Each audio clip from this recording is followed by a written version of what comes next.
সম্মানিত সুধীমণ্ডলী, আমরা সূরা মায়েদার ৯৪ নম্বর আয়াত থেকে আলোচনা শুরু করব ইনশাআল্লাহ। আউযু বিল্লাহি মিনাশ শাইতানির রাজিম। ইয়া আইয়ুহাল্লাযীনা আমানু লা ইয়াবলুওয়ান্নাকুমুল্লাহু বিশাইইন মিনাস সাইদি তানালু আইদীকুম ওয়া রিমাহুকুম লিয়া'লামাল্লাহু মা ইয়াখাফু বিল গায়ব ফামান ইতাদা বা'দা যালিকা ফালাহু আযাবুন আলীম। আল্লাহ রাব্বুল আলামিন বলেন, হে ঈমানদারগণ, অবশ্যই আল্লাহ তাআলা তোমাদেরকে কতগুলি বস্তুর মাধ্যমে পরীক্ষা করবেন। সেই বস্তুটি মানে সয়েদ, শিকার। তানালু আইদিকুম ওয়া রিমাহুকুম, যেগুলিকে তোমরা হাত দ্বারা আয়ত্ত করতে পারবে অথবা তোমরা তোমাদের তীর দ্বারা আয়ত্ত করতে পারবে। লিয়া'লামাল্লাহু মা ইয়াখাফু বিল গায়ব, আল্লাহ তাআলা জানতে চান যে না দেখে আল্লাহকে কে বিশ্বাস করে। ফামান ইতাদা বা'দা যালিকা ফালাহু আযাবুন আলীম, এরপরেও যারা সীমা লঙ্ঘন করবে তাদের জন্য রয়েছে বেদনাদায়ক শাস্তি। এখন তাফসীর শোনেন, তাহলে বুঝতে পারবেন। হে ঈমানদারগণ, আল্লাহ তাআলা তোমাদেরকে পরীক্ষা করবেন কতগুলি বস্তু দ্বারা। শিকার মানে এহরামের সময় তো আপনার শিকার করা হারাম, কিন্তু এই মানুষগুলি যখন এহরাম অবস্থায় মক্কার দিকে অগ্রসর হচ্ছে তখন আল্লাহ তাআলা শিকারের মাধ্যমে তাদের পরীক্ষা করেন। কীরকম? তানালু আইদিকুম, যে এই শিকার তো হাত দিয়ে ধরতে পারছো। একটা নীলগাই, একটা জঙ্গলি খরগোশ, এটা তো তুমি কোনোভাবে হাত দিয়ে ধরতে পারবে না। ওই সময় তোমার উটের সাথে তোমার নীলগাইটা দেখো হাঁটতেছে, একটা খরগোশ তোমার সওয়ারির সাথে সাথে চলছে, তখন এটা কতই মানে ধৈর্যের ব্যাপার যে এই শিকারটা আপনি শিকার না করে ছেড়ে দেবেন, বলেন তো। এটা জঙ্গলি হরিণ, জঙ্গলি নীলগাই, তারপরে জঙ্গলি খরগোশ, এগুলো যদি এভাবে হাতের কাছে পাওয়া যায় তো এটাকে শিকার না করে কে এটা ত্যাগ করতে পারে? খুব কঠিন পরীক্ষা। তা আল্লাহ বলেন, আমি তোমাদেরকে এহরাম অবস্থায় শিকার জাতীয় কতগুলি জিনিস দ্বারা পরীক্ষা করব। তানালু আইদিকুম, যেগুলি তোমাদের হাত আয়ত্ত করতে পারবে অথবা তোমাদের তীর একেবারে কাছে আসে, তীর মারলেই ধরা পড়ে যাচ্ছে, করতে পারবে। তো আল্লাহ বলেন, এটা আমি পরীক্ষামূলক করি। দাউদ আলাইহিস উম্মতের জন্য শনিবার দিন সব মাছগুলো ভেসে কেনায় চলে আসতো। ওই দিন মাছ ধরা নিষেধ ছিল, রবিবার আর কোনো মাছের খবর নাই। তো ওইটা যেরকম ছিল এটা কিন্তু ওই ধরনের পরীক্ষা, যে তোমাদের হাতের কাছে এই শিকারগুলো আসবে, তুমি কোনোটা হাত দিয়ে ধরতে পারো। পাখি আইসে তোমাদের বসে, তুমি হাত দিয়ে ধরবো, নিষেধ করবে না, উড়ে যাবে না। এভাবে আল্লাহ তোমাকে পরীক্ষা করবেন। আল্লাহ বলেন, লিয়া'লামাল্লাহু মা ইয়াখাফু বিল গায়ব, আল্লাহ জানতে চান যে না দেখে আল্লাহকে কে ভয় করে। আল্লাহকে আমরা দেখতে পাচ্ছি না, আল্লাহ আদেশ দিয়েছেন যে এহরাম অবস্থায় তোমরা শিকার করবে না। এখন তো আপনারা বিমানে যান, এই কথাগুলো আপনাদের কল্পনাও আসে না। তো পৃথিবীতে এমন একটা সময় আবার ফিরে আসতে পারে যে যান্ত্রিক যুগ এটার সমাপ্তি হবে, শিল্প বিপ্লব ধ্বংস হবে, মানুষ আবার হেঁটে হেঁটে কাবায় যাবে, উঠে ঘোড়ায় চড়ে মানুষ হজ করতে যাবে। এটা কিন্তু পৃথিবীতে আসতে পারে। পৃথিবীতে এরকম শিল্প বিপ্লব ধ্বংস হওয়ার সম্ভাবনা আছে, হতে পারে।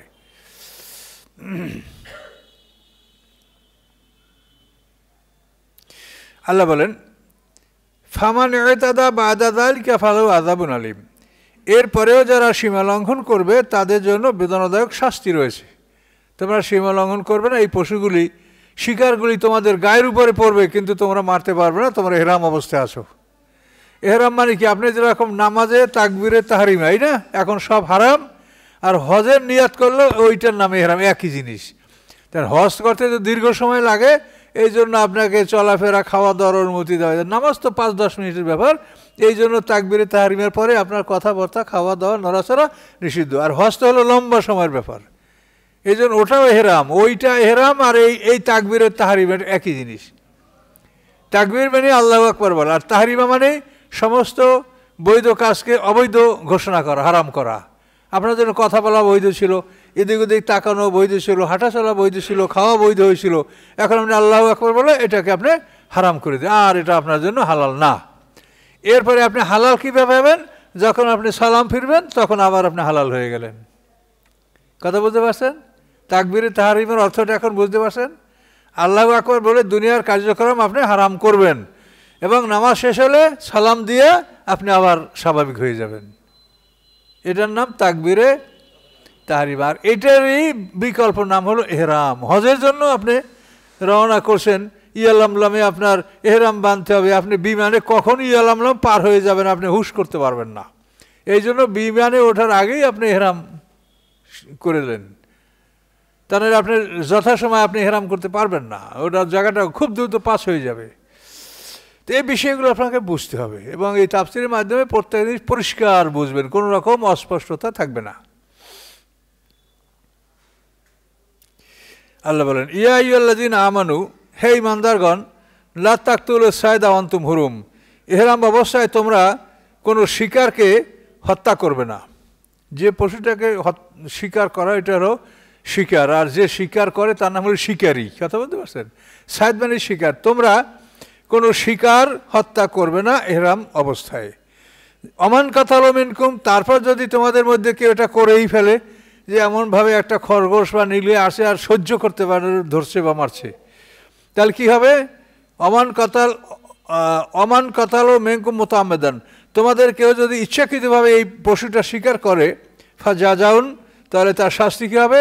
মেসলামা কাতালা মিনান নাম, সে যেভাবে হত্যা করছে সেই পরিমাণ চতুষ্পদ পশু হবে তার জন্য ক্ষতিপূরণ, কম্পেনসেশন। যে পরিমাণ পশু হত্যা করছে ওই পরিমাণ চতুষ্পদ পশু তার ক্ষতিপূরণ। যদি একটা নীলগাই মারিয়ে থাকে তাহলে তাকে একটা গরু ওটা ক্ষতিপূরণ দিতে হবে। যদি একটা খরগোশ মেরে থাকে তাহলে একটা ছাগল ভেড়া ক্ষতিপূরণ দিতে হবে। আল্লাহ বলেন, যে পরিমাণ হত্যা করেছে ওই পরিমাণ চতুষ্পদ পশু থেকে তার জরিমানা শাস্তি সে আদায় করবে। এবং এই শাস্তিটা এটা এটা এহরাম হরমে মানে মিনায় পৌঁছাতে হবে, এটা বাইরে দান করা হবে না, এটা মিনায় পৌঁছাতে হবে। এখন এইটা কিভাবে আপনি করবেন যে আপনি যেটা হত্যা করলেন এতে আপনার জরিমানা কি হতে পারে? আল্লাহ ইয়াহকুমু বি যাওয়া আদলিম মিনকুম, তোমাদের মধ্যে হতে দুইজন ন্যায়পরায়ণ ব্যক্তির আদেশ দান করবেন। দুইজন ন্যায়পরায়ণ ব্যক্তি, একজন ইমাম সাহেব, একজন আলেম সাহেব বা যারা ন্যায়পরায়ণ, এরকম দুই ব্যক্তি বলবে তুমি এটা মারছো, এটার পরিবর্তে তোমার এই পশুটা দিতে হবে। এটা কিন্তু মানুষের উপরে আল্লাহ তাআলা ন্যস্ত করলেন। কি মানুষ? যাওয়া আদলেম, ন্যায় বিচারক, ন্যায় বিচার যারা করতে সক্ষম, এরকম দুইটা মানুষ তোমার ব্যাপারে আদেশ দেবে যে তুমি এই পশুটা মারছো, এই জন্য এই পশুটা তোমাকে দম দিতে হবে, হত্যা মানে ওটার ক্ষতিপূরণ দিতে হবে, কম্পেনসেশন দিতে হবে। এবং এই হাদিয়াম বালেগাল কাবা, এটা কাবায় পৌঁছাতে হবে। এই ক্ষতিপূরণের পশুটা এটাকে কাবায় পৌঁছাতে হবে, এটা বাইরে আপনি অন্য কোথাও দিতে পারবেন না। হাদিয়ান মানে এটা হলো হাদি, কোরবানির পশু হিসাবে, বালেগাল কাবা, এটা কাবাতে পৌঁছাতে হবে। আচ্ছা, অথবা কাফারাতুন তা'আমু মাসাকিন, অথবা পশুর পরিবর্তে তুমি মিসকিনকে খাদ্য দান করতে পারো। অর্থাৎ তোমার জন্য একটা ছাগল ধার্য হয়েছে, এখন ছাগলের দাম কত?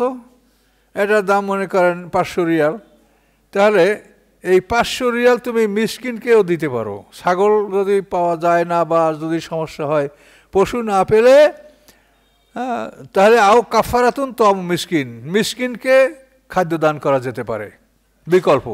পশু না পাইলে ওই পশুটার দাম কত, দুইটা ন্যায়পরায়ণ লোক বলবে এটা এত দাম, ওই পর্যন্ত মিসকিনকে দিয়ে দাও।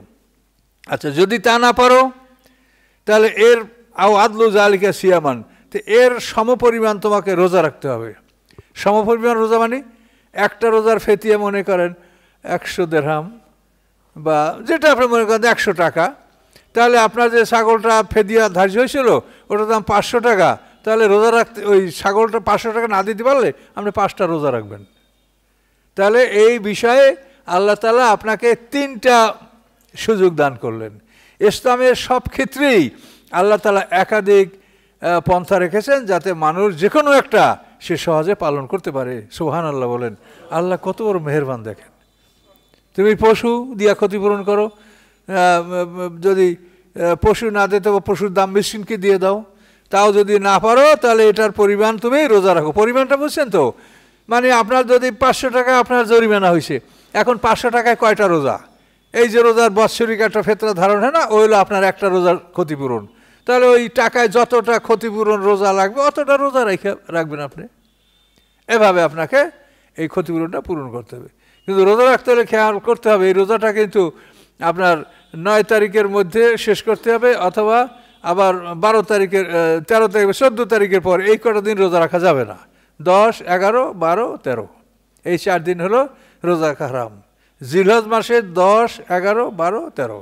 10 তারিখে প্রথম কোরবানি, তারপরে 11, 12 এই 2 দিনে মানে 12 তারিখ সূর্যাস্ত পর্যন্ত শেষ কোরবানি, আর 13 তারিখ হলো তাশরিক, আইয়ামে তাশরিক। তাশরিক মানে মাংস শুকানো, আপনার মাংস শুকিয়ে বাসি করে খাবেন। এই 4 দিন আল্লাহর দাওয়াত। তো এই 4 দিনে রোজা রাখবেন, এই 4 দিনের পরে অথবা এর আগে এটা রোজা রাখতে হবে। কয়টা রোজা? আপনার কয় টাকা হয়েছে, এই একটা রোজার দাম কয় টাকা, মানে দাম মানে এর জরিমানা আর কি, দাম মনে করা ঠিক হবে না। তো একটা রোজার কত জরিমানা, সেই হিসেবে আপনার কয়টা রোজা আসে সেই কয়টা রোজা রাখবেন। এইগুলি হলো আল্লাহর বিধানে সুবিধা সুযোগ মানুষের জন্য। আল্লাহ বলেন আল্লাযীনা জাহাদু ফীনা লানাহদিয়ান্নাহুম সুবুলানা, আল্লাহ বলেন যারা আমার পথে মেহনত করে আমি তাদের জন্য আমার রাস্তাগুলি উন্মুক্ত করে দিই, দেখাই দিই এই রাস্তা আমার, যেটা পারো তুমি সেটা ঢোকো, এই আমার রাস্তা, এইটা কোনটায় ঢুকবা, তোমার জন্য কোনটা সহজ সেটা করো। বুঝতে পারছেন? আল্লাহ বড় মেহেরবান। কিন্তু আমরা আল্লাহর খুবই দুঃখ লাগে যে মানুষ কোরআন থেকে দূরে সরে গিয়ে অন্য অন্য কথা বলে, যার ফলে তারা মৌলিক কথাগুলো বলতে পারছে না মানুষকে, এবং মানুষ এগুলো বুঝতে পারছে না, জানতে পারছে না। এজন্য আপনারা সচেষ্ট হন যে আমরা কোরআন থেকে আগে জানবো, কোরআন থেকে যদি জানার পরে আমাদের কোনো অভাব থাকে সেটা আমরা হাদিস থেকে জানবো, কিন্তু আগে কোরআন থেকে জানার চেষ্টাটা করতে হবে। আল্লাহ বলেন লিয়াজুকা আবাল আমরিহি, এই যে আল্লাহ এই আদেশগুলি দিলেন এটা হলো তার কাজের শাস্তি। অবাল মানে এখানে শাস্তি, এটা হলো তার কাজের শাস্তি। আফাল্লাহ আম্মা সালাফা, ইতিপূর্বে যা তোমরা করেছো আল্লাহ তা মাফ করে দিয়েছেন। ইতিপূর্বে তোমরা হজ করতেও গেছো, পথে পথে স্বীকারও করছো, কিন্তু এখন আল্লাহ এটা মাফ করে দিয়েছেন, এখন আইন দিয়েছেন, এই আইন অনুযায়ী তোমাদের চলতে হবে। অমান আদা, এরপরে যদি তোমরা পুনরায় অপরাধগুলি করো, অপরাধের দিকে ফিরে আসো, ফায়ান্তাকিমুল্লাহ মিনহু, আল্লাহ তার থেকে প্রতিশোধ গ্রহণ করবেন। আর আল্লাহ যদি প্রতিশোধ গ্রহণ করে সেটা খুবই মারাত্মক প্রতিশোধ হবে। আল্লাহ আজিজুন যুনতাকাম, আল্লাহ তাআলা কঠিন শক্তিশালী এবং প্রতিশোধ গ্রহণকারী। তিনি যদি মনে করেন যে আমার সাথে বেয়াদবি করতে আল্লাহ প্রতিশোধ গ্রহণ করলে এটা কঠিন প্রতিশোধ সেটা হবে। এই হলো আপনাকে এটা হজের ব্যাপারটা বুঝিয়ে দেওয়া হলো। এখন সামনে আল্লাহ বলছেন উহিল্লা লাকুম সাইদুল বাহরি ওয়া তাআমুহু, ইহরাম অবস্থায় এ তো ইহরামের কথাটাই চলছে এখানে। উহিল্লা লাকুম সাইদুল বাহরি, এই সময় সামুদ্রিক শিকার তোমাদের জন্য বৈধ। তুমি একটা মাছ মেরে খেতে পারো, বড়শি দিয়ে মারো, জাল দিয়ে মারো, বল্লম দিয়ে মারো, তুমি একটা মাছ কিন্তু ইহরাম অবস্থায় সৈদুল বাহার মাছ শিকার করে, মানে সমুদ্রের শিকার তোমার জন্য বৈধ করে। অতআমহু, এবং সমুদ্রের মৃত প্রাণী। দুইটা কথা আছে, একটা হলো সাইদ আর একটা হলো তোয়াম। যদি সমুদ্রে তুমি মরা পাও তাও খাবার, সেটা তোয়াম, আর যদি জ্যান্ত পাও তাহলে শিকার করে খাবার, সেটা হলো সাইদ। কি বুঝতে পারছেন? তাহলে আপনার কিন্তু আপনি মানে এগুলি সব কোরআনই আপনি কিন্তু পেয়ে যাচ্ছেন। একদল লোকে বলে হাদিস না হইলে আমরা নামাজ পড়তাম কি করিয়া। তাদেরকে জিজ্ঞাসা করেন যে বুখারী শরীফ লেখা হচ্ছে 233 হিজরিতে, এর আগে এই 223 বছর মানুষের নামাজ পড়ছে কিভাবে? না এই হাদিসের পর নামাজ শুরু করছে মানুষ। মানে কথা তাদের এতই নিম্নমানের, যেটা মানে খুবই খারাপ লাগে। তারপরও খারাপ বলা যাবে না। আল্লাহ তাআলা কোনো অবস্থায় কাউকে গালি দেওয়া বা মন্দ বলা এটা আল্লাহ নিষেধ করেছেন। ধৈর্য ধারণ করতে হবে। তাহলে এখন আল্লাহ বলেন যে তোমাদের জন্য ইহরাম অবস্থায় নদীর শিকার, সামুদ্রিক শিকার এবং সামগ্রিক খাদ্য, শিকার হলো জ্যান্তটা মেরে খাবেন, আর তোয়াম হলো মরাটাও খাবেন। সমুদ্রের মরা মাছ বা এই যে মাছ আমরা মরা খাই, মাছ ছাড়া তো অন্য কোনো প্রাণী মৃত খাওয়া যায় না। মাছের মধ্যে প্রবাহিত রক্ত নাই, দমে মাসবুহ, মানে একটা জবে করলে যে ফসফস করে রক্ত যেরকম ধমনী থেকে বের হয়, এই রক্ত মাছের নাই। মাছের দেহে সামান্য রক্ত থাকে, রুই কাতলা বড় শক্তিশালী মাছে, কিন্তু এটা পশুর মতন। আপনার 10 কেজি একটা কাতল মাছে কতটুক রক্ত হবে? 100 গ্রামও হবে না। কিন্তু 10 কেজি একটা ছাগলে দেখবেন 2-1 কেজি 2.5 কেজি রক্ত হয়ে যাবে। আর মাছের রক্তটা ওরকম পশুর রক্তের মতোও নয়, এটা হালকা পানির মতো। এই জন্য আল্লাহ বলছেন সমুদ্রের শিকারও জায়েজ ইহরামে, এবং সমুদ্রের মরা প্রাণী খাওয়াও যায়, এটা তোমরা খেতে পারো। মাতাআল লাকুম আলাইসাইয়ারা, তোমাদের জন্য এটা একটা ভোগবিলাসের বস্তু এবং সফরকারীদের জন্য এটা ভোগবিলাসের বস্তু। সফরকারী আল্লাহ রসুলের সাহাবীর এক জায়গায় যুদ্ধ করতে যাওয়া, সব রসদ ফুরিয়ে গেছে, খাবার নাই, কি খাবে, খাবার নাই। হঠাৎ করে সমুদ্রের কিনারে বিশাল একটা মাছ, আম্বার হাদিসে আছে, বড় একটা মাছ পাওয়া গেছে। সেই মাছটাকে কাটে কেটে সাহাবীরা খাইছে, কেউ কাটে কেটে সাথে নিয়েও গেছে। আল্লাহ রসুল বলেন যে তোমরা খেয়েছো এটা ঠিক আছে, যদি তোমাদের কাছে থাকে তো আমাকেও দাও, আমিও খাবো। তাহলে এই যে তোয়াম মানে অর্থাৎ সমুদ্রের মৃত প্রাণীও যদি খাওয়ার যোগ্য, একেবারে পচে গলে গেলে তো আর খাওয়ার যোগ্য হবে না, যদি এটা খাওয়ার মতো যোগ্য হয় তা আপনি এটা খেতে পারেন। এটা কেন?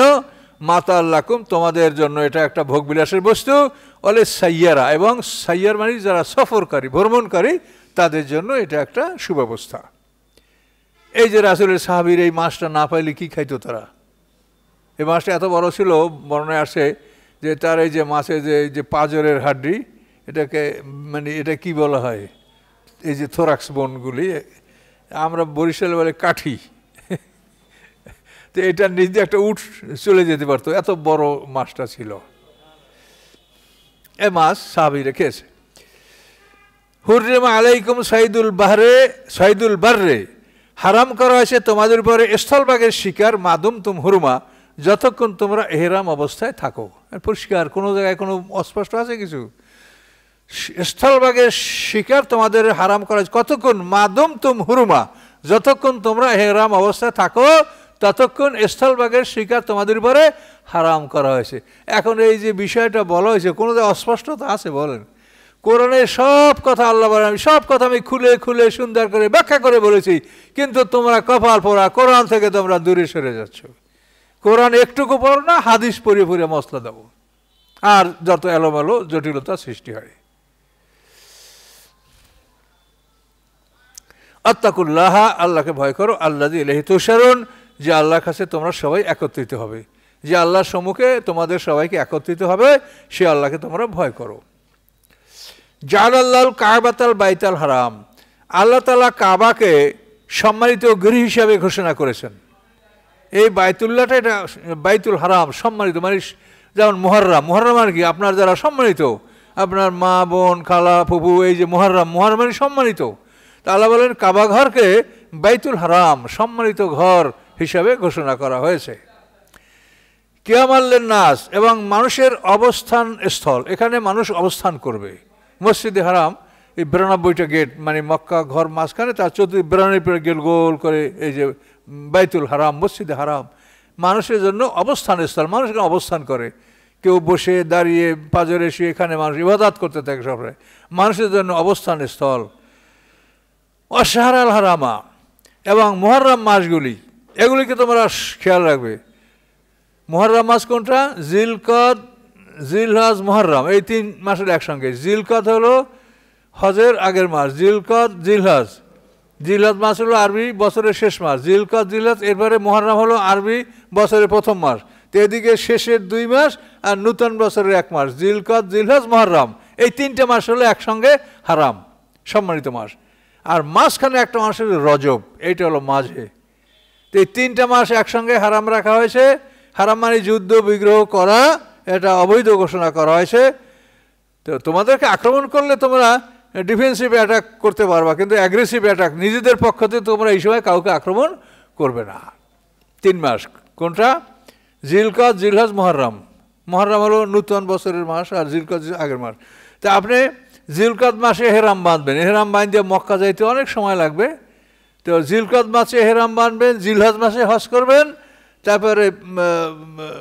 তারপরে প্রথমটা মাস কি? মুহররম। মুহররম মাসে আপনি বাড়ি যাবেন। তাহলে জিলকদ, জিলহজ, মুহররম, এই 3টে মাসকে আল্লাহ তাআলা একসঙ্গে হারাম, মানে নিরাপত্তার মাস। তার কারণ আরব জাতির মধ্যে লুটতরাজ করা ছিল, এটা জাতীয় স্বভাব, এটাকে তারা অপরাধ মনে করতো না। লুটতরাজ কে করতে পারে? কাফেলা কোথার থেকে যাচ্ছে গিয়ে লুটতরাজ করে নিয়ে আসে, এটা তাদের গৌরব, এটা বাহাদুরি ছিল তাদের, এটাকে তারা অপরাধ মনে করতো না। কিন্তু ইসলাম এসে এগুলো বলছে এগুলো হারাম। তো এই জন্য এই 3টা মাস। আর হলো রজব মাস হলো আপনার উমরা করার জন্য। বর্তমান সমাজে উমরার প্রতি মানুষের খুব টেন্ডেন্সি। তো এটা আমরা মস্তার কথা বলবো যে হজটা হলো আল্লাহর পক্ষ থেকে ফরজ, কাজে অনেকে মনে করে যে হজ করতে অনেক টাকা লাগবে তাতে ওমরা করি, এরকম টেন্ডেন্সি কিন্তু খুবই খারাপ। হজ হলো ফরজ, আপনি মসজিদে ঢুকছেন, এখন যদি ফরজ নামাজ না পড়িয়া 2 রাকাত সুন্নাত আর অন্য সুন্নাত পড়ে বাইর হয়ে যান, তা আপনার কেমন হলো? জোহরের নামাজের রক্তে মসজিদে ঢুকিয়া ফরজ না পড়িয়া সুন্নাত পড়ে বাইর হয়ে গেলেন, তা আপনি কেমন লাগলো আপনার? তো হজটা হলো ফরজ আর ওমরা হলো নফল। হজ করবেন তারপর ওমরা করবেন, বা হজের আগে ওমরা করেন, হজ সামনে আপনার আছে। হজের জন্য তো সময় আছে, সময় মতোই হজ করতে হবে।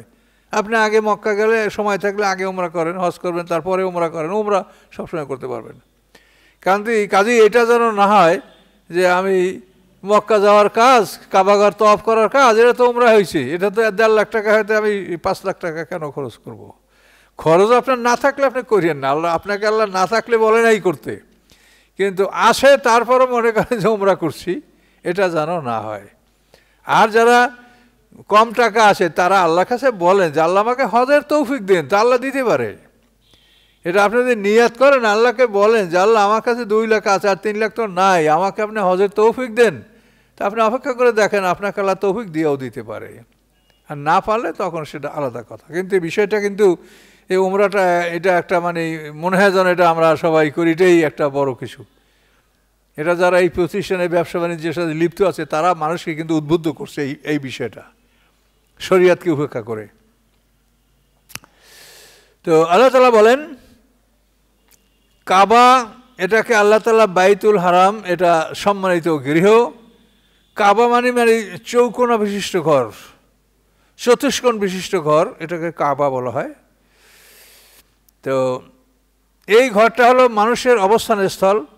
আর শহরে হারাম এই মুহররম মাসগুলি, অল হাদিয়া কোরবানির পশু, কালায়দা এটাও কোরবানির পশু, কিন্তু ব্যবধান হলো হাদিয়া হলো কোরবানির বড় পশু আর কালায়দা হলো কোরবানির ছোট পশু। ছোট পশু যেগুলো, এগুলার গলায় দোয়াল পরাইয়া ছেড়ে দেওয়া হয় কোরবানির জন্য, এবং ওগুলো আপনা হাঁটতে হাঁটতে মিনায় যাবে, মানুষরা দেখবে গলায় দোয়াল পরানো, এটা কোরবানির, তো যে কোনো লোক ওটা জবাই করে দেবে।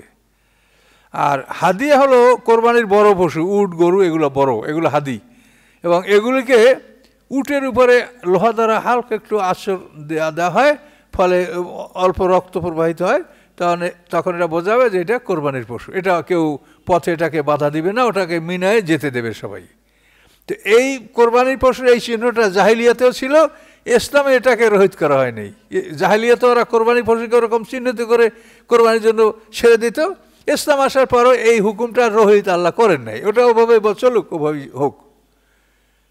এই জন্য হাদি আর কালায়েদ দুইটা ভাগ হয়ে গেল। হাদি হলো বড় কোরবানি পশুগুলি, আর কালায়েদ হলো ছোটগুলি, যেগুলো গলায় দোয়াল পরানো হয়, কারণ ওগুলোকে জখম করলে পশুর ক্ষতি হতে পারে। জালিকা লিতাআলামু, এগুলি এই জন্য বলা হয়েছে যে তোমরা জেনে নেবে, আন্নাল্লাহ ইয়ালামু মা ফিস সামাওয়াতি ওয়া মা ফিল আরদ, যে নিশ্চয়ই আল্লাহ তাআলা জানেন যা কিছু আকাশের মধ্যে আছে, যা কিছু পৃথিবীর মধ্যে আছে, এই সব কিছু আল্লাহ জানেন। কাজেই আল্লাহ তাআলা যা বলেছেন তোমরা যদি সঠিকভাবে পালন না করো, গোজামিল করো বা মনের মধ্যে অন্য কিছু ভাব পোষণ করো, আল্লাহ কিন্তু সব জানে। আল্লাহ বিকুল্লি শাইইন আলিম, এবং নিশ্চয়ই আল্লাহ তাআলা সব বিষয় সম্পর্কে অবহিত আছেন, অবগত আছেন। কাজেই তোমরা আল্লাহকে ফাঁকি দেওয়ার সাহস কেউ করো না।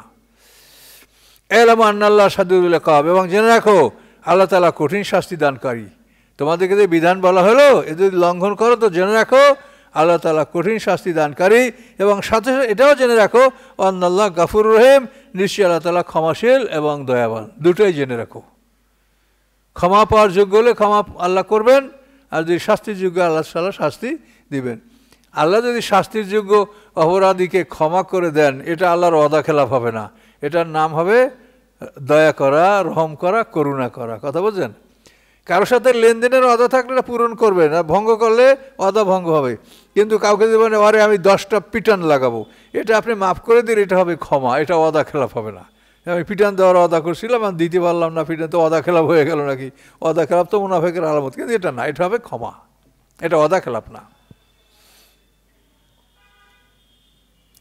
এলামু আন্নাল্লাহ শাদীদুল ইকাব আন্নাল্লাহ গাফুরুর রহিম, জেনে রাখো আল্লাহ তাআলা কঠিন শাস্তিদাতা এবং নিশ্চয়ই আল্লাহ তাআলা ক্ষমাশীল দয়াবান।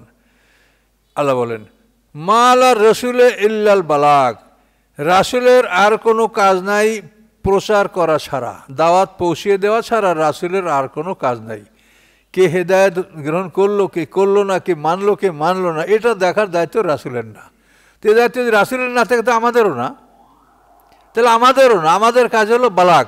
এখন আমরা সঠিক প্রচার করছি কিনা এটা কিন্তু তিলে তিলে আমাদের পরীক্ষা করে দেখা হবে, যে তুমি সঠিক প্রচার করছো না তুমি ওই নামকে আসতে হাদিস এগুলো নিয়ে তুমি শোরগোল করছো, কোরআন তুমি সঠিকভাবে প্রচার করছো কিনা এটা কিন্তু জিজ্ঞাসা করা হবে। এই জন্য আল্লাহ বলেন মা আল্লাহর রাসূলে ইল্লাল বালাগ, রাসূলের আর কোনো কাজ নাই প্রচার করা ছাড়া। সে সঠিকভাবে প্রচার করবেন, কোনো একটা আয়াত প্রচার করতে বাকি থাকবে না, এবং কোনো অবস্থাতেই কোনো ভুল ত্রুটি বা গোপন করা এগুলি থাকবে না, সব স্পষ্টভাবে প্রচার করতে হবে। আমরা যেগুলি নিজেরা প্রচার করতে ভয় পাই, হুজুরে আলেম, আমি আলেম, আপনারও এরকম 5 জন আলেম আছেন, আল্লাহ বলছেন আলেমদের বড় দলটা জালেম, এখন প্রচার করতে গেলে তো আমাদের সমস্যা। আরে আল্লাহ কোরআনে আলেমদের বড় দলকে জালেম বলছে, আর এটা যদি পরিষ্কার না করা হয় তা আপনার এমন বিপদে পড়বেন, দেখবেন যে বিরাট লেবাসধারী একটা লোক, তার ভিতরের কাজগুলি এমন এমন খারাপ, আপনি দেখে মনে করেন যেগুলো আসলে জায়েজ আছে, হুজুরে আমাকেও কয় না। কি শয়তানে তো এইভাবেই বুঝাইবে, যেগুলো আসলে জায়েজ আছে, এই হুজুরের সুদের কারবার করে, হুজুরের টাকা সুদের লেনদেন লগ্নি করছে, আসলে জায়েজ আছে, হুজুরে আমাদেরকে বলে না। এভাবে যারা আলেমদের মধ্যে যে আমরা জালেম আছি এটা যদি আপনারা না জানেন, তাহলে কিন্তু আপনারা যে কোনো আলেমকে অনুসরণ করবেন, বিপদে পড়বেন। কাজেই ডাক্তার মানেই যে কোনো ডাক্তারের চিকিৎসা আপনি ভালো করবেন না, শিক্ষক মানেই যে কোনো শিক্ষকের শিক্ষায় আপনার ছেলে ভালো রেজাল্ট করবে না। এগুলো যেমন পরীক্ষা নিরীক্ষা করার দরকার আছে পৃথিবীতে, ওরকম কিন্তু আলেম ওলামাদের বিষয় তাকে গ্রহণ করার আগে তাদেরকে পরীক্ষা করে নেওয়া, এটা আপনার জন্য জরুরি। কাজে বেশভূষা, লেবাস পোশাক, অ্যাডভার্টাইজ, হ্যাঁ আলেমদের আবার অ্যাডভার্টাইজ থাকে যে উনি উনি অমুক তমুক, এইসবগুলিতে আপনারা ভুলবেন না। আপনারা ভালো করে পরীক্ষা নিরীক্ষা করে একটা মানুষকে অনুকরণ করবেন, তাহলে বিপদগ্রস্ত হবেন। যেটা কোরআনের কথা, এটা কোনো ছোটোখাটো কথা না, যে আলেমদের বড় দলটা জালেম, পরের দলটা মধ্যমপন্থী, তারা ভালোতেও নাই মন্দতেও নাই, নীরব মধ্যমপন্থী, আর ছোট দলটা হলো সাবিকুম বিল খায়রাত বিইজনিল্লাহ, সূরা ফাতিরের 32 নম্বর আয়াত দেখেন। বড় দলটা জালেম, দ্বিতীয় দলটা মধ্যমপন্থী, তৃতীয় দলটা হলো সৎকর্মে অগ্রগামী। এগুলি বুঝে শুনে আপনাদের পথ পরিষ্কার করে যেতে হবে পৃথিবীর থেকে। মা আল্লাহর রাসূল ইল্লাল বালাগ, রাসূলের উপরে প্রচার করা ছাড়া অন্য কোনো দায়িত্ব নাই। আল্লাহু ইয়ালামু মা তুবদুন ওয়া মা তাকতুমুন, আল্লাহ জানেন যা তোমরা প্রকাশ করো এবং যা তোমরা গোপন করো। কুল, আপনি বলে দেন, লা ইয়াস্তাবিল খাবিসু ওয়াত তাইয়্যিবু, পবিত্র এবং অপবিত্র সমান নয়। এ তো আমরাও বুঝি, পবিত্র এবং অপবিত্র সমান নয়। এখন আপনি উযু গোসল করে পবিত্রতা অবলম্বন করে ঠিক আছে, কিন্তু যে মোশেক সে কিন্তু গোসলে পবিত্র হবে না, তাকে তার পবিত্র, মোশেকদের পবিত্র হলো লা ইলাহা ইল্লাল্লাহ বলা।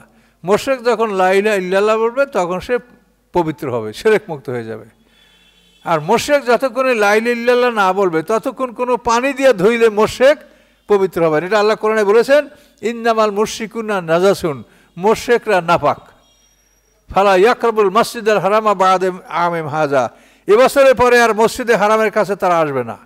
এটা হলো মক্কা বিজয়ের পরে 1 বছর পর্যন্ত মোশরিকদেরকে মক্কা ঘরে যাওয়া, তওয়াফ করার অনুমতি ছিল, কিন্তু 1 বছর পরে আর এই অনুমতি থাকে না। এই অনুমতির কারণ 4 মাস, কারোর জন্য 6 মাস, বিভিন্ন মেয়াদে সর্বোচ্চ 1 বছর মোশরিকদের কাবা ঘরে যাওয়ার অনুমতি ছিল। তারপরে তাদেরকে কাবা ঘরে মোশরিক অবস্থায় যেতে নিষেধ করে দেওয়া হয়েছে, এখনও নিষেধ। তা আল্লাহ বলেন পবিত্র এবং অপবিত্র সমান নয়। ওয়ালাউ আযাবাকা কাসরাতুল খাবিস, যদিও অতি নাপাক আপনার কাছে খুব আশ্চর্য লাগে, পছন্দনীয় মনে হয় যে বেশভূষা এমন সুন্দর, কিন্তু আল্লাহ বলেন না, যদি এই অতি খবিস যেটা অপবিত্র এটা আপনার কাছে যদি ভালোও লাগে, তো এই অধিক অপবিত্র এটাকে আপনি কখনো গ্রহণ করবেন না। এটা খবিস তো খুব অপবিত্রই। ফাত্তাকুল্লাহ ইয়া উলিল আলবাব, হে জ্ঞানীরা তোমরা আল্লাহকে ভয় করো, জ্ঞানীরা আল্লাহকে ভয় করো, লাআল্লাকুম তুফলিহুন, তাহলে তোমরা জয়যুক্ত হতে পারবে। তা আল্লাহ যেগুলো বলছেন এগুলি মানে পালন করার নাম হচ্ছে আল্লাহকে ভয় করা। আর আমি আল্লাহকে ভয় করি, হ্যাঁ একেবারে আল্লাহকে ভয় করি, আমি লাফাইয়া জেকের করি, বেহুশ হয়ে পড়ি আল্লাহকে, এটা না। আল্লাহকে ভয় করার অর্থ হলো সে যা বলছে সেইটা আপনি মানবেন, যেটা বারণ করেছে তার থেকে বিরত থাকবেন। এটার নাম আল্লাহকে ভয় করা। আল্লাহকে ভয় কোনো শো করা না, একটা দেখানো কিছু না যে বাপরে আল্লাহ জিকির করে করে একাল পড়িয়ে গেছে, না। এ তো সাহাবায়ে কেরামরা বলছেন যে কোরআন শুনলে বা জিকিরে যারা বেহুশ হয় তাদের মধ্যে শয়তান আসে, শয়তানি ওকে বেহুশ করে, ফলে ও আল্লাহর কোরআনের আর কোনো কথা শুনতে পায় না, ও বঞ্চিত হয়ে যায়। কাজে যারা বেহুশ হয় তাদের মধ্যে শয়তান ঢোকে। ভালো মানুষ বেহুশ হবে না, তো বেহুশ হবে কারণ শুনবেন, লক্ষ্য করবেন, বেহুশ হলে শুনতে পারবেন। তো এখন ওই যে হাদিস আছে না, আল্লাহকে এমনভাবে ডাকো, ডাকতে ডাকতে তোমার মানুষ পাগল কয়, এগুলি কথা ঠিক না। আল্লাহকে ডাকলে মানুষ পাগল হবে কেন? আল্লাহকে যারা ডাকবে তারা সবচেয়ে মহাজ্ঞানী হবে, তারা হয়তো বড় জ্ঞানী হবে, তারা পাগল হবে কেন? এ কিন্তু সমাজে এই মূর্খ শ্রেণীর মধ্যে আছে আল্লাহর পাগল। আল্লাহর পাগল কেন? এটা তো আল্লাহ বলে তুমি পাগল হও, আল্লাহ বলছে তুমি জ্ঞানী হও, তুমি জ্ঞানী হও, এটা আল্লাহ বলছে, তোমাকে আল্লাহ পাগল হতে বলে নাই। ইয়া আইয়ুহাল্লাযীনা আমানু লা তাসআলু আন আশিয়া ইন তুবদা লাকুম তাসুকুম ওয়া ইন তাসআলু আনহা ইউনাজ্জিলুল কুরআন তুবদা লাকুম আফাল্লাহু আনহা আল্লাহু গফুরুন হালিম। আল্লাহ বলেন, হে ঈমানদারগণ, বিভিন্ন বিষয় সম্পর্কে তোমরা অধিক প্রশ্ন করিও না। আল্লাহ যেটুক বলে, রাসূল যেটুক বলেন, ওইটুক শুধু চুপ করিয়া মানার চেষ্টা করো, প্রশ্ন করো। প্রশ্ন করাটা আল্লাহ পছন্দ করেন না। আমাদের কাছে মানুষ খুব জটিল জটিল প্রশ্ন করে, যেগুলো তার না করলেও হয়। কি এটা মানুষের স্বভাব, মানুষ হলো ইনকুইজিটিভ, জন্মগতভাবে মানুষ অনুসন্ধিৎসু। কিন্তু আসলে আল্লাহ কি বলেন যে তোমরা প্রশ্ন করো না, অধিক প্রশ্ন করো না। ইন তুবদা লাকুম তাসুকুম, তোমরা যে বিষয়ে প্রশ্ন করছো এটা যদি প্রকাশ করে দেওয়া হয় তা তোমাদেরই খারাপ লাগবে। তোমরা যে বিষয়ে প্রশ্ন করছো এটা যদি প্রকাশ করে দেওয়া হয় তা তোমাদেরই খারাপ লাগবে। অনেক যে বলতো ইয়া রাসূলুল্লাহ আমার বাবাকে, তো আরব দেশে তো জেনা ছিল একটা কমন, আরবে মানে ব্যাপকভাবে জেনার প্রচলন ছিল। কার বাপকে এটা যদি আল্লাহ রসুল বলে দেন তা তোমার খারাপ লাগবে। তা আল্লাহ বলেন যে বেশি প্রশ্ন করিও না, যদি আল্লাহ প্রকাশ করে দেয় তো তোমাদের এটা খারাপ লাগবে। একজনে জিজ্ঞাসা করে ইয়া রাসূলুল্লাহ হজ ফরজ কি আমাদের জন্য এবছরের জন্য না প্রতি বছরের জন্য? এই প্রশ্ন, কিন্তু এই প্রশ্ন না করাই ভালো ছিল। কিন্তু হজ তো জীবনে একবার করলে হয়, কিন্তু ওই লোকটা প্রশ্ন করলো আলে আমেনা হাজা, এটা শুধু আমাদের এই বছরের জন্য না আবাদুল্লাবাদ সারা জীবন প্রতি বছর হজ করতে হবে? তা আল্লাহ রাসূল বলেন যদি আমি এটা এখন বলি যে প্রতি বছর করতে হবে, তাই এটা আল্লাহর পক্ষ থেকে এটা তোমার জন্য প্রতি বছর ফরজ হবে। তাই প্রশ্ন করিও না, প্রশ্ন করো না। আল্লাহ যা বলছেন আমি শোনাচ্ছি এবং এটার ব্যাখ্যা আমি দিচ্ছি, এটা শোনো, আমি যা বলি তাই শোনো, জিজ্ঞাসা করো না। কাজে এই জন্য অধিক প্রশ্ন করা, এটা অবশ্য জ্ঞানের জন্য আপনি প্রশ্ন করতে পারেন, মানুষের মনের চাহিদা, কিন্তু তার মধ্যেও সংযমী হইতে হবে। প্রশ্ন খুব বেশি করা কখনোই ভালো না। নিজে নিজে নিজে বোঝার চেষ্টা করেন, আল্লাহর কাছে জ্ঞান চান। হ্যাঁ, এটা প্রশ্ন করাটা এটা অনেক ক্ষেত্রে খারাপ। প্রশ্ন করলে অনেক সময় ওস্তাদরা বেজার হন। আমার ছাত্র জীবনে আমি ক্লাসের ফার্স্ট বয় ছিলাম, কিন্তু আমি কোনোদিন যদি না বুঝতে পারছি তো শিক্ষককে জিজ্ঞাসা করি না। এই জন্য জিজ্ঞাসা করলে শিক্ষক মনে করবে যে ও বেরেনি ছিল, ও জানে আমাকে ঠকাবার জন্য বোধহয় প্রশ্ন করছে। এইটা শিক্ষক মনে করে কিনা এই ভয়তে আমি অনেক সময় না বুঝেও প্রশ্ন করি নেই। তারপর নিজে এটা বোঝার চেষ্টা করছি, আল্লাহ হয়তো বোঝার তৌফিক দিছে। তা আমি এটা ভয় করছি যে আমি প্রশ্ন করলে শিক্ষক আমাকে সন্দেহ করতে পারে। এই জন্য প্রশ্নের ব্যাপারটা হলো কি, অনেক সময় মন খারাপ হয়, আমাদেরও মন খারাপ হয়। মানুষ এমন প্রশ্ন করে যেটা জরুরি না, এগুলি প্রশ্ন করে। ইলিন কোথায়, সিজিন কোথায়? তা আমি বলি আপনি কোথায় সেটা বলেন, আপনার ঠিকানাটা বলেন তো, যে কোন জায়গায় আপনার ঠিকানা। আপনি যে পৃথিবীতে বসে আছেন এটা তো আপনাকে নিয়ে উড়ে বেড়াচ্ছে, ঘন্টায় 43,200 মাইল বেগে আপনাকে নিয়ে যাচ্ছে। তা আপনি কোথায় আছেন সেটা বলেন। ইলিন সিজিনের খবরটা পরে নেবেন। এটা হলো আমাদের জ্ঞানের অভাব, আমরা জানি না। এটা তো কোরআনে আল্লাহ বলছে নকুল্লুন ফি ফালাকি ইয়াসবাহুন, এই তোমাদের সামনে যা কিছু দেখতে পাচ্ছ সবগুলি আকাশে উড়ে বেড়াচ্ছে। তো এখন উড়ে বেড়াবার গতি, আমাদের পৃথিবীটার গতি হলো 43,200 মাইল বেগে ঘন্টায়। তা আপনার ঠিকানা কোথায়? জাহাজের সিট করিয়ে বসে আছেন, ওইটা আপনার ঠিকানা হইলো কি? রেলগাড়ির টিকিট করিয়ে সিটে বসেন, ওইটা আপনার ঠিকানা হইলো? তো রেলগাড়ির টিকিট করিয়ে যে সিটে বসেন ওটা যদি আপনার ঠিকানা না হয়, তো পৃথিবীতে আপনি যেখানে বসা আছেন এটা আপনার ঠিকানা না। সুবহানাল্লাহ বলেন, সত্য কিনা বলেন? যে আপনি রেলগাড়ির টিকিট করে যে সিটে বসেন ওটা ঠিকানা না, আর এই পৃথিবীতে আপনি যে জায়গায় একটু বেশি জায়গা নিয়ে বসছেন, এটা আপনার ঠিকানা না, ঠিকানা আপনার সামনে, আপনার ঠিকানার সামনে, এটা আপনাকে জানতে হবে। তো এই জন্য আল্লাহ বলেন ইন তুবদালাকুম তাসুকুম, তোমাদের জন্য যদি এই বিষয়গুলি উন্মুক্ত করে দেওয়া হয় তোমাদের খারাপ লাগবে। ওয়ান তাসাল্লাহি নুজল কোরআন তুবদালাকুম, আর কোরআন যখন নাজিল হতে থাকে তখন তোমরা কোনো বিষয়ে প্রশ্ন করলে সেটা কিন্তু আল্লাহ স্পষ্ট করে বলে দিবেন। কোরআন নাজিল হওয়ার যুগ যখন চলতে থাকে এই সময় প্রশ্ন করলে বিষয়টা কিন্তু আল্লাহ তাআলা উন্মুক্ত করে দিবেন। কাজে এই জন্য তোমরা এগুলো প্রশ্ন করো না। আল্লাহ যা বলেন, রাসূল যা বলেন ওইটি শুনে ওইটার মধ্যে তোমরা সীমিত থাকো, আর আল্লাহর কাছে চাও যে আল্লাহ আমাকে বোঝার তৌফিক দেন, কিন্তু প্রশ্ন করিও না। কোরআন নাজিল হওয়ার সময় প্রশ্ন করলে বিষয়টা আল্লাহ তাআলা উন্মুক্ত করে দেবেন, বলে দেবেন যে এটা এই, তখন তোমরা বিপদে পড়বে। আল্লাহু গাফুরুন হালিম, আল্লাহ তাআলা ক্ষমাশীল এবং অনেক ধৈর্য। হালিম মানে প্যাশেন্ট, মানে খুব ধৈর্যশীল, আল্লাহ তাআলা অতি ধৈর্যশীল।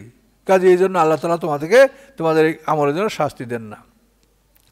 কদ সাআলা কওমুম মিন ক্বাবলিকুম, তোমাদের আগের জাতিরা এভাবে প্রশ্ন করেছে নবীকে এভাবে প্রশ্ন করেছে, এবং নবীকে তারা প্রশ্ন করে তারা বিপদগামী করতে চেয়েছে, কিন্তু সুম্মাসবাহু বিহা কাফিরিন, তারপর নবী যখন বিষয়টা স্পষ্ট করে বলে দিয়েছেন, বলে দেওয়ার পরে তারা কুফরি করেছে, সেটা তারা পালন করতে সক্ষম হয় নাই। কাজে প্রশ্ন করলেই জটিল হবে। আর প্রশ্ন যদি না করো তা রাসূল যা বলেন, আল্লাহ যা বলেন ওর মধ্যে তোমরা সীমাবদ্ধ থাকো। আর প্রশ্ন করলে তার উত্তর যতই দেওয়া হবে ততই তোমার জটিলতার মধ্যে পড়ছে না? বনি ইসরাঈল দিয়ে বলছে একটা গাই কেন, একটা গাই জবাই করো, তো একটা গাই জবাই করলেই তো হতো। তো এটার রং কেমন, বয়স কত গরু আমাদের আছে, এই করতে করতে একটা গরুই পাওয়া গেল। সেই গরুটা তাদেরকে কি দাম দিতে হলো? চামড়ার মধ্যে যতগুলি স্বর্ণ মুদ্রা ধরে এই মুদ্রা দিয়ে গরুটা তারা কিনতে বাধ্য হলো। এটা কিন্তু প্রশ্নের কারণে।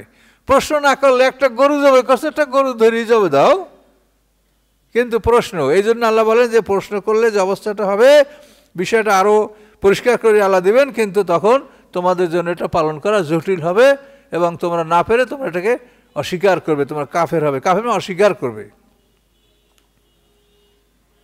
এরপর আল্লাহ বলেন মা জাআল্লাহু মিন বাহিরাতুম ওয়ালা সাইবাতুম ওয়ালা ওসিলাতুম ওয়ালা হাম, এই বিষয়গুলি হলো বাহিরা, সাহেবা, ওসিলা, হাম, এগুলি হলো আরব দেশের মোশরিকরা কাল্পনিকভাবে পশুর ব্যাপারে এটা করত। বাহিরা হলো এমন পশুকে, মানে বয়স্ক পশুকে তারা চিহ্নিত করে ছেড়ে দিত যে এই উটের পিঠে সওয়ার হওয়া হবে না, এই উটের দুধ পান করা হবে না, এই উটকে ছেড়ে দেওয়া হলো, এর উপরে একে কেউ বাধা দিবে না, যেখানে ইচ্ছে সেখানে খাবে, যার খেতে যাবে সে খেতে খাবে, ইটকে কেউ বাধা দিবে না। এভাবে তারা এই বাহিরা উট করত। আর সাইবাটাও ঠিক ওই একই ধরনের, যে এটাকে আমার দেশে আছে যে এটা কি, এটা ছাগল ছাড়িয়ে দেওয়া, ছাগল ছাড়িয়ে দিয়েছে, কার নামে? গাজীর নামে, কালুর নামে, না আল্লাহর নামে, কার নামে? এই সার, এটা ছাড়িয়ে দেওয়া বলদ, এটা কেউ বাধা দেবে না, এরা সবাই খাবার খাবে, এই যে ছাড়িয়ে দেওয়া, এগুলো হলো এই বাহিরা, সাইবা, ওসিলা, হামি, এগুলি সব একই ধরনের। ওসিলা হলো বকরির মধ্যে এক শ্রেণীর বক্তিকে তারা হারাম ঘোষণা করত। আর হামি হলো এক শ্রেণীর উট, যে উটটার সম্পর্কে বলা হয়েছে যে উট অন্তত 10টা উটনিকে গাভিন করেছে, এই ধরনের উটকে তারা হামি বানাইয়া এটাকে ওরকম ছেড়ে দিত। এটাকে কেউ স্পর্শ করবে না, এটাকে কেউ বাধা দেবে না, স্বাধীনভাবে চলাফেরা করবে। এই ধরনের জাহিলিয়াত তারা কতগুলি পশু, গরু, ছাগল, উট, এগুলিকে এভাবে তারা মানে হারাম করতো। যেটা হারাম এটার ব্যবহার করা হারাম, দুধ খাওয়া হারাম, সওয়ার হওয়া হারাম, এটা গোশত খাওয়া হারাম, এটা খাওয়া যাবে না। তা আল্লাহ বললেন যে এইগুলো আল্লাহ বলে নাই, তোমরা যে পশুগুলো এইভাবে নিজের ইচ্ছা এইভাবে বলে বলে হারাম করেছ, এটা আল্লাহ বলে নাই। ওয়ালাকিন্নাল্লাযীনা কাফারু ইফতারুনা আল্লাহে কাযিবা, বরং কাফেররা আল্লাহর উপরে মিথ্যা রচনা করছে। কাফেররা বলছে আল্লাহ আমাদেরকে বলছে, কিন্তু আল্লাহ বলেন আমি বলিনি। কথা বলতে পারছেন? এই জন্য আল্লাহ বলছেন ওয়ালাকিন্নাল্লাযীনা কাফারু ইফতারুনা আল্লাহাল কাযিবা, কাফের আল্লাহর উপরে মিথ্যা রচনা করেছে, মিথ্যা বলছে যে আল্লাহ এটা আমাদেরকে বলছে, কিন্তু আল্লাহ বলেন আমি এটা বলি নাই। ওয়া আকসারুহুম লা ইয়াকিলুন, তাদের অধিকাংশরা বিষয়টা জানে না। কাজে এইভাবে নিজের ইচ্ছায় কাল্পনিকভাবে কোনো পশুকে হারাম করা, এটা আমাদের দেশে এখনও আছে। জঙ্গলে আপনি গরু, ছাগল পাবেন, মুরগি পাবেন, কি এগুলো গাজীর নামে ছেড়ে দেওয়া হয়েছে। কোন গাজী কোন আল্লাহর ওলি ছিল কি থাকতেই পারে, কিন্তু এই জন্য তো তার নামে পশু ছেড়ে দেওয়ার কোনো বিধান থাকবে না। ওয়াইযা কিলা লাহুম তাআলাউ ইলা মা আনজালাল্লাহু ওয়া ইলা রাসূল, যখন তাদেরকে বলা হয় যে আসো, ওই দিকে আসো যা আল্লাহ নাজিল করছেন, আল্লাহ যা নাজিল করছেন এবং রাসূলের প্রতি যা নাজিল হয়েছে এর প্রতি তোমরা আসো। কলু, তখন তারা বলে হাসবুনা মা ওয়াজাদনা আলাইহি আবানা, আমাদের জন্য ওগুলোই যথেষ্ট যার উপরে আমরা আমাদের বাপদাদাকে পেয়েছি। আমার বাপদাদাকে আমরা যে নিয়ম রীতিরূপে পেয়েছি ওটাই যথেষ্ট, আমরা রাসূলের কথা নূতন কথা শোনা করার দরকার নেই। আল্লাহ বলেন আওলাকানা আবম লা ইয়ালামুনা শাইআন ওয়া লা ইয়াহতাদুন, যদি এমন হয় বিষয়টা যে তাদের বাপদাদারা কিছু জানতো না, কোনো হেদায়েতপ্রাপ্তও ছিল না, তারপর কি অন্ধভাবে বাপদাদা অনুসরণ করবে? বাপের মতো বাপ হইলে অনুসরণ করা যায়, যেমন ইব্রাহিম আলাইহিস সালাম, ইসমাইল আলাইহিস সালাম, ইসহাক আলাইহিস সালাম, ইয়াকুব আলাইহিস সালাম, এই হলো এই বাপের মতো বাপ, এর অনুকরণ করা যেতে পারে। কিন্তু এখানে বলেন যে বাবারা হেদায়েতও প্রাপ্ত হয় নাই আর জানেও না কিছু, এইরকম বাপের অনুকরণ করবে তোমরা? ইয়া আইয়ুহাল্লাযীনা আমানু আলাইকুম আনফুসাকুম লা ইয়াদুররুকুম মান দাল্লা ইযা ইহতাদাইতুম ইলা মারজিকুম জামিআ ফায়ুনাব্বিউকুম বিমা কুনতুম তা'মালুন। হে ঈমানদারগণ, তোমরা নিজেদেরকে রক্ষা করো, তোমাদের উপরে নিজেদেরকে রক্ষা করা ফরজ করে দেওয়া হয়েছে।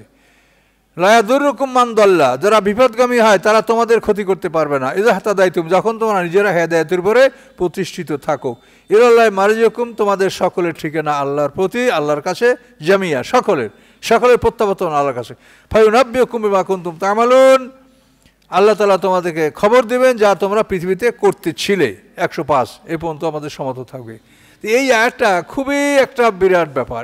এখানে আল্লাহ বলছে আমাদেরকে আগে বলা আছে যে তোমাদের কাজ হলো আমর বিল মারুফ নাহি আনিল মুনকার, এটা তো ফরজ। তো এই আয়াতে কিন্তু আমাদের বিষয়টা শিথিল করে দিলেন, নিজেদেরকে বাঁচাও, তোমরা নিজেদেরকে বাঁচাও, যারা ক্ষতি করে তাদের দ্বারা তোমরা ক্ষতিগ্রস্ত হবে না, নিজেদেরকে বাঁচাও। এটা হলো আমাদের একেবারে সর্বশেষ মুক্তির একটা পথ। আপনি নিজে জেনে শুনে আপনার অন্যায় করিয়েন না, আপনি পারিবারিকভাবে পর্দা মেনটেন করে এটা আপনি করে, এটা আপনার নিজের দখলে। কিন্তু পারিবারিকভাবে পর্দা কয়টা লোকে মেনটেন করে?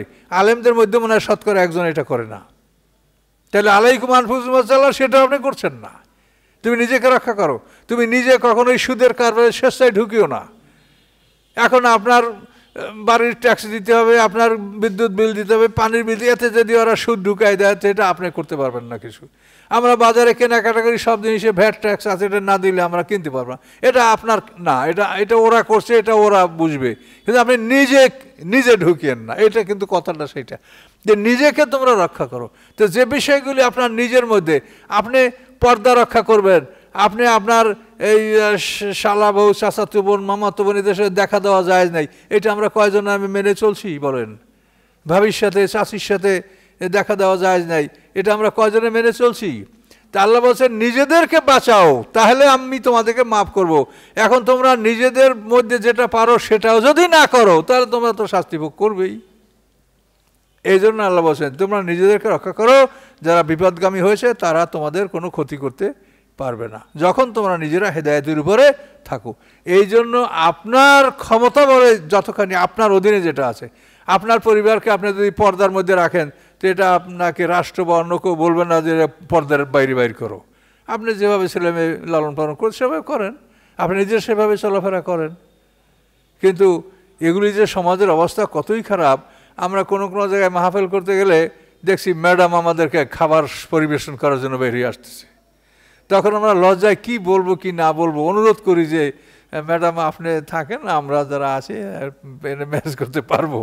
কিন্তু এটা তো তাকে শিক্ষা দেওয়া, সে মহিলা মানুষে মনে করছে যে এই ম্যাডামে খাবার সরবরাহ করলেই বোধহয় হুজুররা খুব খুশি হবেন, কথা বুঝতে পারছেন? কিন্তু আসলে যেটা এতই অবস্থা যে আমাদের মনে হয় যখন পালাবো কোথায় না কি করবো, আমাদের খানাই বন্ধ হয়ে যাবে এরকম অবস্থা হলে। কাজে এই জন্য আল্লাহ বলছেন যে তোমরা নিজেদেরকে রক্ষা করো, যতখানি তোমার জুরিসডিকশনের মধ্যে, তোমার অধীনে, তোমার ক্ষমতায় যতখানি আছে সেখানে তুমি যদি মেনে চলো তাহলে যারা বিপদগামী হয়েছে তারা তোমার ক্ষতি করতে পারবে না। কাজে এই জন্য এটা আপনাকে সর্বশেষ সীমানার কথা এটা নেই। আমর বিল মারুফ নাহি আনিল মুনকারের দরজা বন্ধ হয়ে যাওয়ার পরে তুমি নিজেকে নিজে রক্ষা করো। কিন্তু তাও যদি আমরা রক্ষা না করি তাহলে তো আমরা আল্লাহর কাছে মুক্তি পাবো না। কারণ এই জন্য নিজেরা যতখানি সম্ভব সতর্ক হয়ে আমরা যেন শরীয়ত বিরোধী কোনো কার্যকলাপে অংশগ্রহণ না করি। এ আয়াতের 105 নম্বর পর্যন্ত। সূরাগুলো খুব কঠিন, এগুলো মাদানী সূরা, তো সব আইন কানুনের মধ্যে ভরা, কাজে অল্প অল্প করে হজম করবেন, ইনশাল্লাহ লাভবান হবেন। একটু দোয়া করছি। আস্তাগফিরুল্লাহাল্লাযী লা ইলাহা ইল্লা হুয়াল হাইয়ুল কাইয়্যুম ওয়া আতুবু ইলাইহি লা হাওলা ওয়া লা কুওয়াতা ইল্লা বিল্লাহিল আলিয়্যিল আযীম। আল্লাহুম্মা সাল্লি আলা মুহাম্মাদিন ওয়া আলা আলি মুহাম্মাদিন কামা সাল্লাইতা আলা ইব্রাহিম ওয়া আলা আলি ইব্রাহিম ইন্নাকা হামিদুম মাজিদ। আল্লাহুম্মা বারিক আলা মুহাম্মাদিন ওয়া আলা আলি মুহাম্মাদিন কামা বারাকতা আলা ইব্রাহিম ওয়া আলা আলি ইব্রাহিম ইন্নাকা হামিদুম মাজিদ। আল্লাহুম্মা আমিন। ربنا ظلمنا أنفسنا وإن لم تغفر لنا وترحمنا لنكونن من الخاسرين. ربنا لا تزغ قلوبنا بعد إذ هديتنا وهب لنا من لدنك رحمة إنك أنت الوهاب. ربنا لا تؤاخذنا إن نسينا أو أخطأنا. ربنا ولا تحمل علينا إصرا كما حملته على الذين من قبلنا. ربنا ولا تحملنا ما لا طاقة لنا به واعف عنا واغفر لنا وارحمنا أنت مولانا فانصرنا على القوم الكافرين. رب ارحمهما كما ربياني صغيرا. رب ارحمهما كما ربياني صغيرا. رب ارحمهما كما ربياني صغيرا. سبحان ربك رب العزة عما يصفون سلام على المرسلين الحمد لله رب العالمين. السلام عليكم.